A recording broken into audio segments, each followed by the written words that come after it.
everyone, and welcome to this episode of Langer at the Mic. We are joined by a very special guest, and I'm so excited for this. He is a former employer of mine. He is a goalie coach, of course, having worked alongside some of the best goalie coaches in the game, including François Allaire, Vladislav Tretiak, and John Elkin. He has trained goaltenders at all levels, including the NHL, NCAA, QMJHL, Europe, and of course, all across minor hockey. 3 years ago, he started his own goalie school, Big Game Goaltending, with his brother Dominic. And like I said, he was my employer just around 5-6 years ago. Feels like forever ago, but 5-6 years ago, back in my own goalie coaching days. But he was honestly one of my favorite goalie coaches that I've ever worked with in 8 years of playing goalie. He is Stefan Goyette. How's it going today, Steph? It's going great, Mike. Thanks a lot for having me out here. It's a pleasure. I love talking hockey. I love talking goalies. So, yeah, thanks. I appreciate the opportunity. Hey, and thank you so much again for coming on. I'll thank you multiple times, of course, but I know it's been a while. I want to start right off the top. How are the guys that we used to train together? How are they doing? Like guys like Tommy Gale, guys like Christian, guys like Charles Pretorius. How are they all doing? Yeah, different levels of success, right? Like Charles, he played NCAA Div 3 and then had a little stint in the pros, but continued his path as a doctor. So I guess not a bad option, hockey paid for his schooling. And Tommy's about to start, where is it? I had it. Anyways, he's NCAA Division 1. It would have been this year, but I guess due to COVID, maybe not quite there, And Christian, you said? Christian, I think, started his own clothing line, So it's neat. Like we all, obviously, when you grow up training to be a goaltender, you want to make the NHL or go to the States on a scholarship, It's not always possible, obviously, but it's neat to see the guys, after having talked to them, see them growing up, like yourself, following their passions and growing into men. It's one of the pleasures of what we do. Yeah, of course. And by the way, speaking of which, you can check out Stefan's website at biggamegoaltending.com and follow him on Instagram at biggamegoaltending as well. I'll include those links in the description below.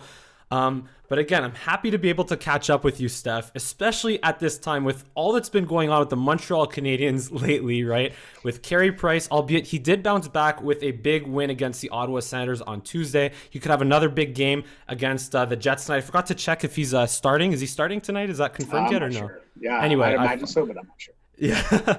But before that, obviously he was struggling big time, and it led to the Canadiens firing goalie coach Stephane Waite. GM Marc Bergevin and Carey Price spoke about it yesterday. But I want to ask you, Steph, was it the right move to get rid of Stephane Waite, and why? Yeah, God forbid if it's you, but yeah, just was it the right move to get rid of Stephane Waite, and why?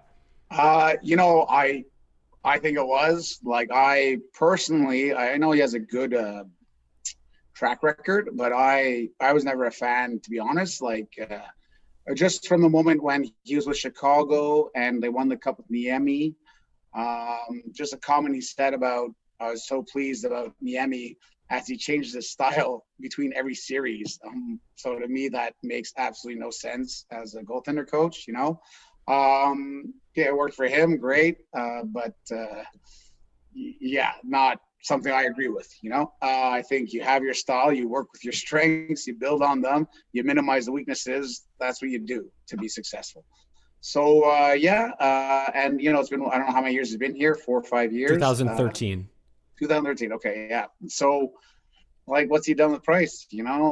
Well, then again, I mean, I remember us specifically, we talked about how Carey Price, he changed his stance under Stephane Waite before. I think it was Pierre Grew before Waite. And then, of course, Price had that really good 2013-2014 season where the Canadiens went to the conference finals and he led Team Canada to a gold medal. And then he won all the awards in 2015, the Vezina, the Jennings, the Ted Lindsay, the Hart. And so he did something right in the last, at least at the beginning, but recently, to your point, it's been, it's been a little just inconsistent, for lack of a better term, It could have been, that could have been a post effect could be something he did. It's possible. To me, Price is, as you see with all his goalie coaches, he's always changing his style, which, I don't quite understand there. So you can tell that he's a good pupil, right? I think most goalies in the NHL have that ability to change quickly. That's one of the reasons why they're in the NHL. So yeah, I don't think you see Price recently what's missing from his game. It's not the technique. He's up to date, he's fluid, he uses exactly, So to me, you're a goalie coach. Well, your job isn't just technique, especially at that level. If you're a minor league goalie coach, okay, I still don't think it's great to solely focus on that, but all right. But at the NHL, you need to know everything. You need to understand the mind. You need to obviously be smart and have a good hockey IQ. The mental side is huge. It's probably the biggest thing on the pro level, Something that I like personally, I'll bring up Vasilevsky quickly here, whom I wasn't a big fan of when he first got into the NHL. He was very robotic, and I don't care for that style of play, anyone that knows me. But hats off to him, and I'm gonna assume his goalie coach too, Franz Jans, I think is his name, for adding good elements to his game while not changing his style. He's become a smarter goalie. He's become more athletic, which I'm a fan of. So I think for Price, it's hopefully Sean Burke can make a difference here. I know Burke, from what I've seen, likes to have the goalies play deeper back in their net, which I don't think would be the move for Price, So we'll see if he just applies that or if he works with Price's strengths. Only time will tell, I don't think it's such a major fix personally, but who knows? Think of yourself growing up, when you're working with a goalie coach who didn't work with you, how'd that make you feel? How'd you play? I think it's the same at the pro level. For sure. And also, just before I was pointing at my head, that's when in terms of for our listeners, I was pointing at my head talking about Price's mental state. We will get into that a ton, of course, but just a little bit more, if you don't mind, just talk a little bit more about what do you think Sean Burke can bring to Carey Price's game that Stephane Waite maybe couldn't? Again, I'm not, I don't study these guys. I just see certain things and obviously see what they're doing with the guys they're coaching and whatnot to some extent. And he brought, I liked him, obviously with Dubnyk, he did well that year. I feel he might have worked with Mike Smith too. I could be wrong, but I feel like he was there around that time. And he got them playing, like I said, his big emphasis was getting them deeper back in their blue paint, because he had a goalie coach, Benoit Allaire, Francois' brother, with New York, with the Rangers, I believe. Oh, no, he had him in Phoenix. And he did that to his game. And it extended Burke's playing career by a good 3-4 years, So I know, and I was listening, I think, I don't know what, maybe Spitting Chicklets or something. And he was on there, and he was saying that really impacted his career. And so he tries to add that to the other guys. So we'll see, I don't think that's the right move. If he does that with Price, specifically playing deep in his net, right? Yeah. I don't think it's Price's strengths are his athleticism and his mobility, so, obviously he's fairly smart too, but so to have him further back, like Smith didn't have good footwork. So it made sense. Dubnyk also didn't make sense. It made sense, and himself too. He didn't have great footwork, so it made sense as well. And he was getting older in age.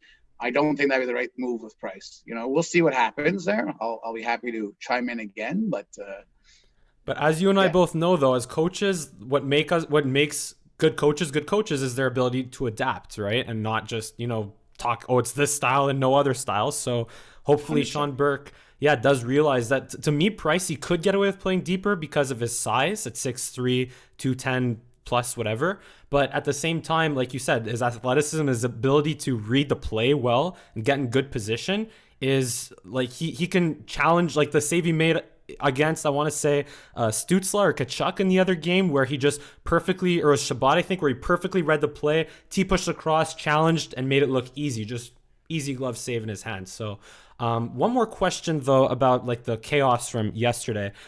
This is one that I just kind of thought of, but do you think, or how does it affect Price's mental state answering the questions that he had to answer from the media yesterday after everything that he was through, obviously with his struggles, but then going on an emotional high of winning to then now having to answer questions for his performance before snapping the losing streak?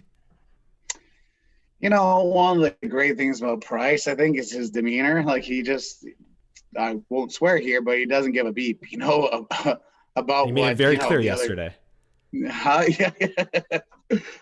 So I actually didn't see the interview, but like he doesn't. So I don't think that's a big deal for him. I think for Price, yeah, he wants to win. That's what he wants. I know other guys won't believe it there, but I strongly believe he wants to win. And I think there's been people talking it's because of him. The coach got fired, or the goalie coach, or this. If it is, well, it is. It just shows that he wants to win. And he doesn't believe that the tools that were in place were the right tools. Which for a guy who's been in the league for 15 years or whatever it is, and has a track record of being able to win at different levels. Yeah, I I think go for it. Like, great. Like, and Price's struggles, like one that I've noticed about him over his career is when he isn't happy about what's going on. Like he's not what we say emotional in the standard sense, right? But he is emotional in the sense that like his playing shows how he's feeling. Like when Price is feeling good about the environment and everything, he's playing better, And when he's not happy about something, it's unfortunate, but I find it shows in his game big time, yeah. So let's talk about, honestly, let's just dive into why Price, I guess, was struggling up until last game. And again, hopefully he continues to turn things around after that win against the Ottawa Senators. But obviously, look, so much talk has been about, the mental side of his game, where he'll make great saves. Case in point, that Ottawa game last week, he'll make great highlight reel saves pretty much, but then also give up backbreaking terrible goals. And you, Steph, have been one of maybe two goalie coaches that I have ever worked with who have put as much focus on the mental side of the game. So in your eyes, from the mental side, of course, what is going on what has been going on with Carey Price? Well, like I mentioned, like I think if he's not happy with the environment that's surrounding him, like he's not going to perform well. Back earlier in his career, I think when things weren't necessarily great at home, like he was struggling then too. Like it's just been a repeat, in different aspects. Let's say not all, not always his home life or whatever, but it's been a consistent reoccurring theme, I should say, in his career. I think technically and game wise he's fine. I think the biggest issues character wise, his intensity and his lack of readiness while he's playing has caught him. Like you see sometimes, like he's sitting in his RVH and it looks like he's ready for his morning coffee or something. Like, so it's not a technical thing. It's a lack of readiness, maybe a lack of desire, right? Like to push himself. I can't say exactly, but definitely I think if I go back to the Sean Burke thing, hopefully he can bring in, to me, that intensity and that readiness in his game. And I think you'll see, like go back to when Price was playing well. Like, yes, he's fluid, he's calm, he's like all those amazing things you like to see. But he looks like he's beating plays. Like he knows what's happening in advance. He's seeing it before the plays happen.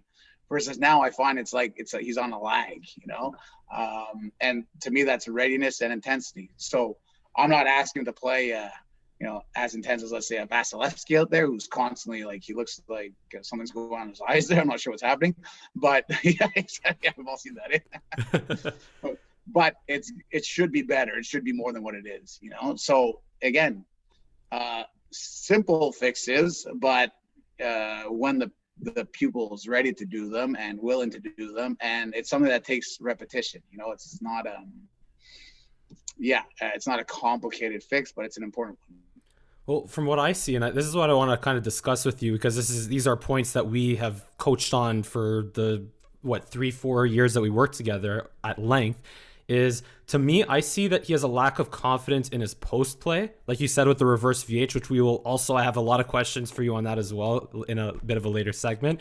But yeah, just his confidence in his post play, his difficulty reading shooters' releases off the blade, and also his 5-hole have all been really big weaknesses in his game throughout his struggles. What are your thoughts on that?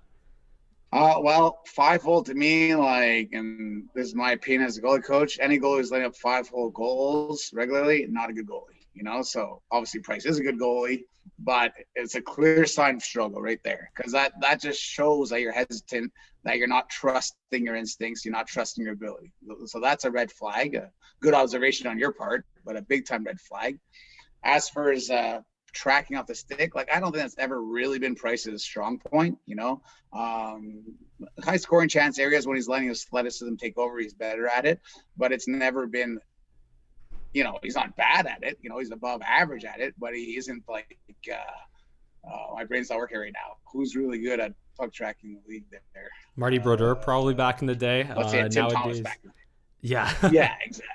Yeah. So, those guys, we'll get back to that later, but I mean, that'll be a future trend. But anyways, so that's never been a strong point, which is another reason why I don't think he should be playing deep, deep, depending on the play, obviously, but in general. And sorry, what was the third point? I don't. Confidence in his post play.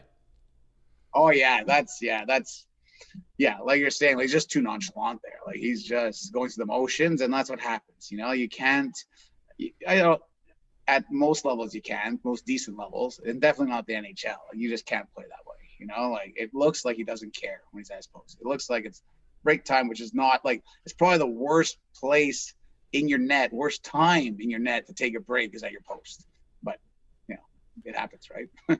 For sure. And, I will tell you, Steph, I want to get back into my goalie coaching mindset before this interview. So I did actually read up on your website about some of the articles you had there. And one thing that stood out to me was the perfectionist type of goalie. I won't talk about it too much. I'll let you, I guess, answer. But yeah, just there's Steph and Big Game Goaltending has a whole bunch of different websites on different types of mental states of goalies, especially at their developmental stages.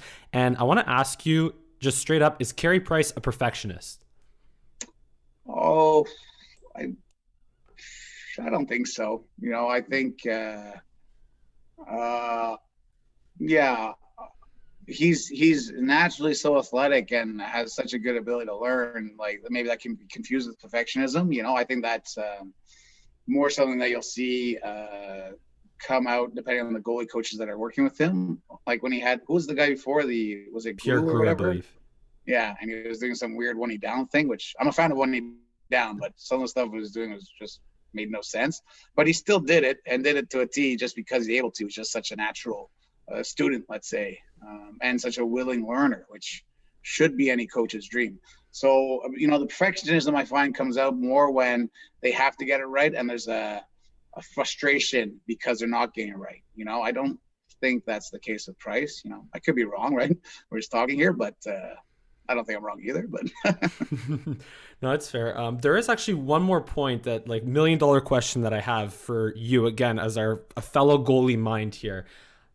Do the red pads affect him mentally? Oh man, I don't know what he does with that stuff. Changing his gear, like, I guess when you're just slumping, you try to solve your own problems. Like, it's the gear. Like, it does seem to have an effect on him. Like, he does seem to swap out his gear when he's struggling. And to me, it's bizarre, but hey, whatever works, whatever you need to do to get out of those slumps, do it. Well, here's what I do see, though, and I know you are never a superstitious guy, because that's like part of the perfectionist, like out of your control type of mindset that I suffered with. But at the same time, though, there's something to be said about, the same way Jeff Petry's wife comes out on Instagram saying how the players hate the blue reverse retros because they can't win on them. And that kind of creates like a negative energy around wearing the blue jerseys, and like kind of that state of mind where it's like the worst thing is going to happen. So I don't have the exact, like, I've been so tempted to research the splits on Price in red pads versus non-red pads. But just, from what I remember since 2009, every time Price wears red, like, it's a type of game where even if he plays well, he'll give up 3-4 goals and they'll either lose 4-1 or win 5-4 instead of winning 3-1 or 3-0 or 3-2. So to me, like it's almost like it creates like a bit of a negative energy maybe in him. And like do you agree or disagree?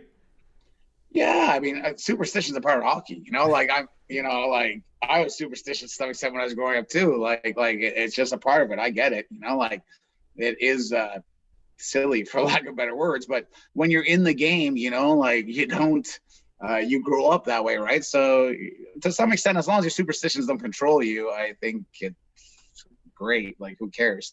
But yeah, I'd be curious if you did look up that stat. Like I think there's definitely a correlation, like it's like when you were playing back in the day and even before the game started, you knew you weren't feeling it, like you knew you were a bit off, and surely enough, like you didn't have a good game. Like so a negative superstition getting in your mind too much. Yeah, I believe in it. I believe those are things, that to me pro coaches should work on with their athletes. I think that's a part of it.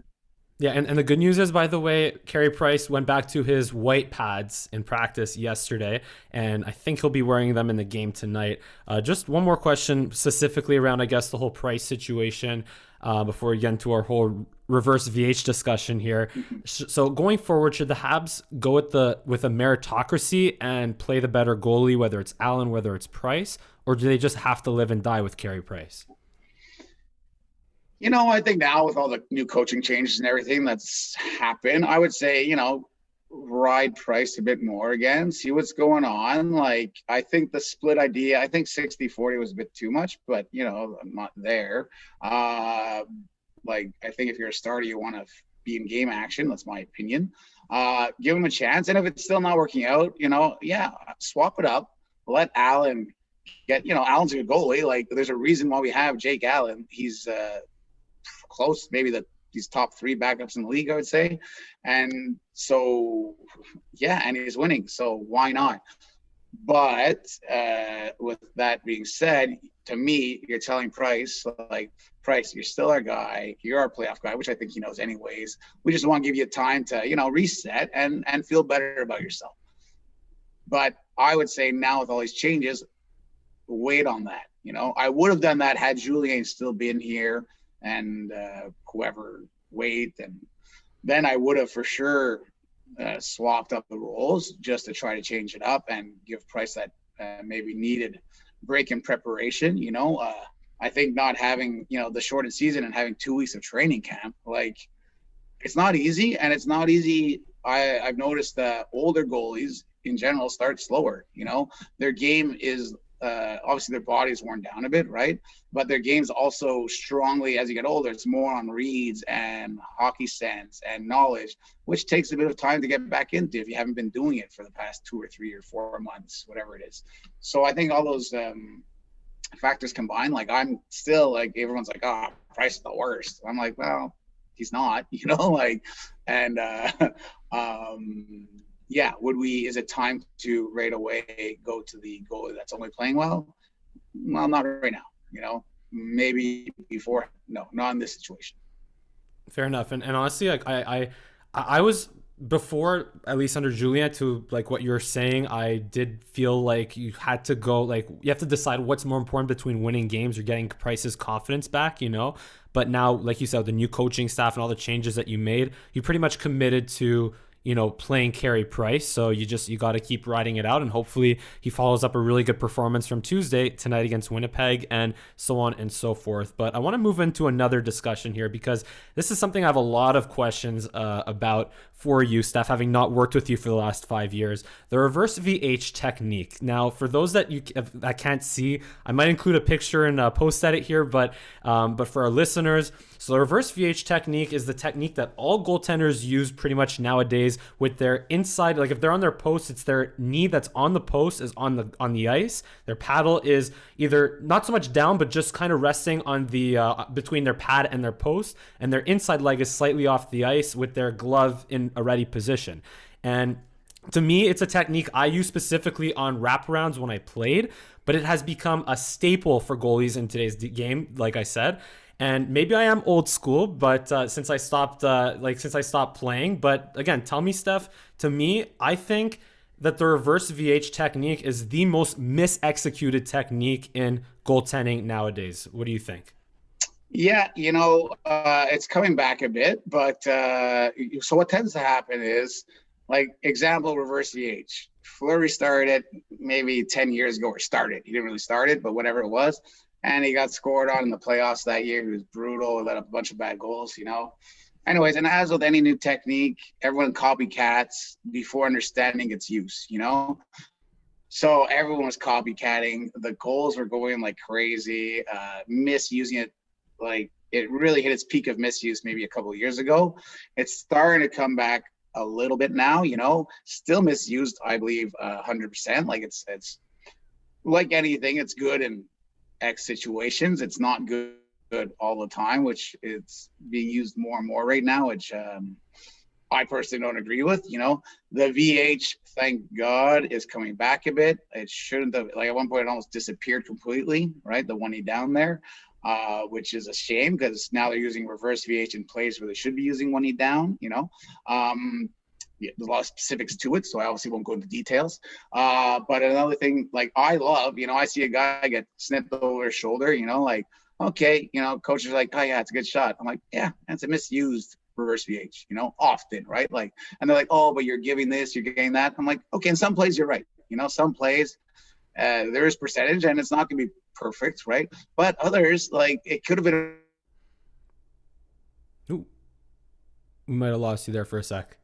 But either way, just in terms of what the reverse VH is, just some examples were the Price goal that he gave up to Slater Cuckoo earlier in the year against the Oilers in the playoffs. Matt Murray, Jeff Petrie beat Matt Murray in an improper reverse VH technique. Corey Crawford a couple of times, and even Pekka Rinne got really messed up with it in Game 7 in 2018. And then also Connor Hellebuck on against Nick Suzuki last week on the weekend misused it. So we got Steph back here. So yeah, sorry, Steph. Continue what you were saying about different situations. It's how the reverse VH is good sometimes and sometimes it's not. Yeah. So like any move, like, it has its good purposes, it has its poor purposes. I think the RVH is, it's obviously a really good move. It has a lot of good purposes, but it is also abused.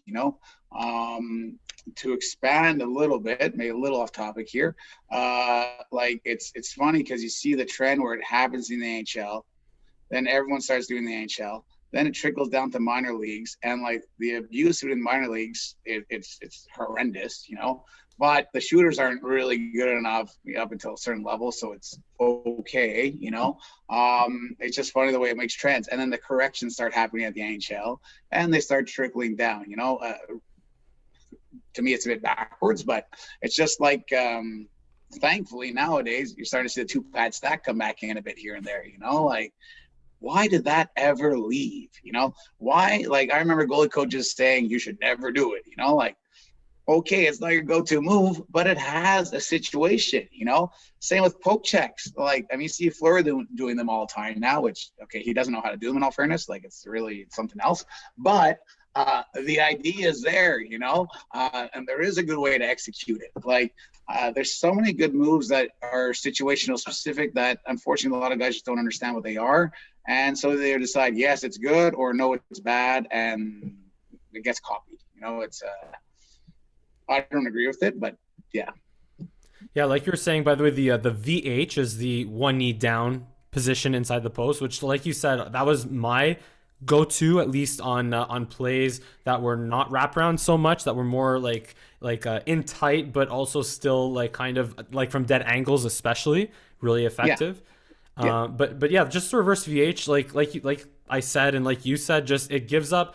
Like, NHL shooters can snipe you with like that much space that you give up and that you can't do anything about from the reverse VH position, because it's a very uncomfortable position with your knee down inside your post. But like you said, it's effective for plays in tight, crawling off your posts and covering low space, at least for the most part, except for, again, Connor Hellebuck or Pekka Rinne in 2018, the playoffs there. But how else have so that was one big thing that I noticed in the last 5-6 years in terms of how goaltenders evolved. How else have they evolved in the last 5 years or so?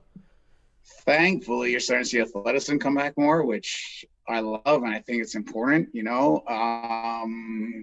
that's I guess, yeah, you're seeing it more and more nowadays, which is good. Hopefully it comes back down to our youth and we get away from just this it's still the youth. There's still a bit too much emphasis on pure technique at such a young age. I think that'll start to change again, which is good for me, because that's the way we train our guys, and it takes them a bit more time to learn. They only develop a little bit later, but it's the right base as far as I'm concerned, So they're getting away. I mean, they have a solid technique in the NHL, right? They have their base technique, which is all they really need as far as I'm concerned. What's happening next, I think you'll see, it's not there yet, but give it 5 years or so when all the players are really good. Like these young guys coming up, the league's just gonna get better and better and better. And I can't wait, because that'll eliminate the dumb goalies in the NHL. You'll have to be smart, you'll have to understand plays, you'll have to be able to maximize situations, which unbelievably you don't right now still in the NHL, depending on what you have. So I think that's the future trend, and what I can't wait for, which is still a ways away, because it always plays cat and mouse, right? Like the players get better, then the goalies get better, then the players get better, then the goalies get better. So that I think will be the next trend for goalies. And then after that, you'll need puck tracking. You'll need to understand your net really well, where shots are going. That's still a ways away, but I think that's maybe the second back and forth away from now. I don't know if that answers your question, but Oh, for sure it does. But along those lines, I do have another question or follow-up question to that. So I was thinking about this in terms of, like, again, even when I was goalie coaching privately here in Toronto these last couple of years, I was thinking to myself, like, what are the most important skills as a goalie? And I kind of want you to rank them, the next four here that I thought of, at least, like the most, I guess, all-encompassing skills as a goalie, four of them. Elite skating and technique, right? So elite skating and technique, mental strength, reading the play, and reading the shot off a shooter's stick. Those four things. Where would you rank them? I would say, okay, so when I'm saying this, you always need a base of a certain base, right? Yeah, that's a good question. Skating, I would personally put at the bottom, skating and technique, but that's me, but it depends. Like, if you're absolutely terrible at it, then it doesn't work. By the way, just we're assuming that if like they're not, like, because you have good reading the play ability, that doesn't mean you have awful, like, god awful skating. I'm saying like elite level of these four skills. How I would like to rank them, I would like to rank reading the play first. Sorry, I lost one for 1 second. What? Puck tracking? Yeah. So reading the play, reading the shooter's shot, mental strength, and technique and skating. Oh, sorry, yeah. So mental strength I would put first. I would put reading the play second. I would put the tracking the pucks third, and the basic skating and technique fourth. Again, this is assuming a certain amount of level of base capabilities, right? But that's where I'd see it. Like, if you're in the NHL, you have everything else amazing, but you're mentally weak, it's not gonna work. Like, you see guys pop up and down all the time. Like, someone's asking me or saying that Merzlikins, like, I'm like, he's okay. Like, I don't think he has the mental strength. I don't know how he's doing this year. I haven't really seen him, but like, prior to the season, I'm saying that. Korpisalo, I'd say a similar thing. Amazing skill, man. Like, he's got springy, fast, technical. Like, wow. But like, I don't think he has it. I don't think he has it between the head. Versus the other guys, a good enough example. Not a great goalie, but let's say a mental strength with minimal skill. I would say would be Brian Elliott. Like, he's kept his way around. Like, he's solid. His mind is really solid, and he's developed over the years. Maybe not my best example there, but you can go with I'll bring up Vasilevsky again. Crawford. Oh yeah, Crawford's a great example. Yeah, that's perfect. Like, skill, not so much. Mental strength, great. Play reads pretty good. As I say, Vasilevsky, the way he's improved his mind, like that was another aspect that he's gotten better at, which is it's a tough aspect in the first sense because there's always a stigma against anything to do with the mind, which is starting to come away, but still around. And you have to put the work in. Like there's a coach who can explain everything to you, but he can't go inside your head and make you do it the way he can sort of make you do a butterfly, you know? So, yeah, definitely. I think the mind would be number one there. It's honestly, it's voodoo really is what it is. And I feel like that's something that you as a coach, at least in working with me when I was a goaltender, and then, me becoming a coach, it's something I tried to, use with the guys that I worked with and girls obviously that I worked with. But I want to ask you about now your goalie school big game goaltending and your philosophy and what are your plans for this upcoming 2021 year, assuming things can open up to relatively how they were last summer? Well, so we have for lack of better words, and I apologize, how people look at nowadays as a ass backwards approach, which I think is the right way to do it. I always have. And where like our youth goalies, our young guys, we're big on obviously skating you need, but athleticism and character, like competing for pucks, hungry on rebounds, wanting shots, to me, like that's your core as a goalie, and the problem is that a goalie who plays technical and drops and, learns how to catch high pucks perfectly, not that we don't work on those skills, but they'll have an edge at a younger age. But come say, I'd say around bantam, midget, you're starting to see the turnover, and our guys that we coach, keep learning. They aren't stuck in a closed mindset, let's say. They've learned an open mindset. They've learned to sort of process, this works for me, this doesn't work for me. Okay, I do actually need to work on this. That doesn't really matter for me. I find we teach hockey sense a lot, We started adding in a bit more technical. We got a bit more technical come to Pee Wee level now, which we didn't used to do. But I do find that was a bit of a gap in our guys, let's say. So we have added that in. And that was newer maybe this year. Yeah, that was this year we added that at that level. And it is starting. We can see a nice trend now of our goalies already. Obviously, there's less coaching going on this year, right? And unfortunately, we've been forced to do, unfortunately, it's a good thing too, but it's only been privates due to the restrictions when we can coach. Hopefully, moving forward, we'll be able to get back to some group sessions as well, just for affordability, like I do think the privates, if you can afford them, are obviously great to some extent, depending on the age and the needs and the level of focus of your child and athletic fitness.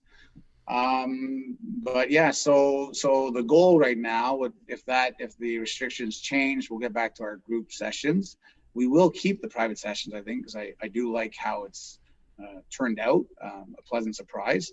And we have in August, we take half the summer off because I believe in breaks, not only for myself, but for kids as well. And then we'll be running our camps as usual in August with weekly sessions going throughout most of the summer and spring.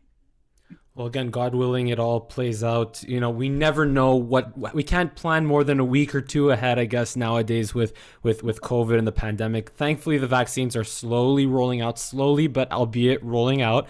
And again, God willing for you, Steph, and obviously all goaltending hockey schools and minor hockey league programs can get back on track within hopefully this summer. And yeah, look, once again, Steph, thank you so much for coming out today on the show. Really enjoyed catching up with you, talking about goaltending. Like I said from the top, look, almost everything I learned in my best years of playing goalie came from you.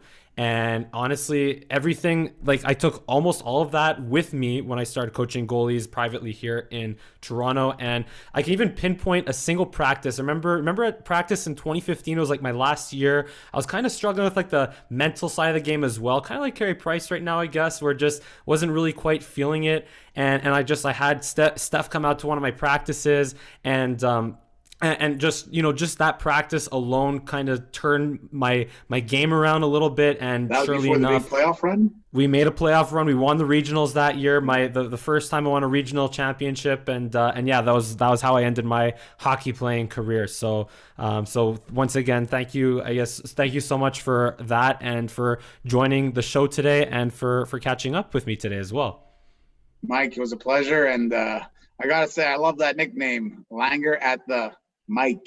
Oh M-I-K-E. yeah, I gave it a lot of thought, of course, but yes, you can subscribe to Langer at the Mic and give us a big thumbs up on this video. Give me a follow at Mike Langer, both on Twitter and Instagram, and once again, check out biggamegoaltending.com or at Big Game Goaltending on Instagram. And this has been a Langer at the Mic goaltending special here. Thank you so much for watching, and see you again next time.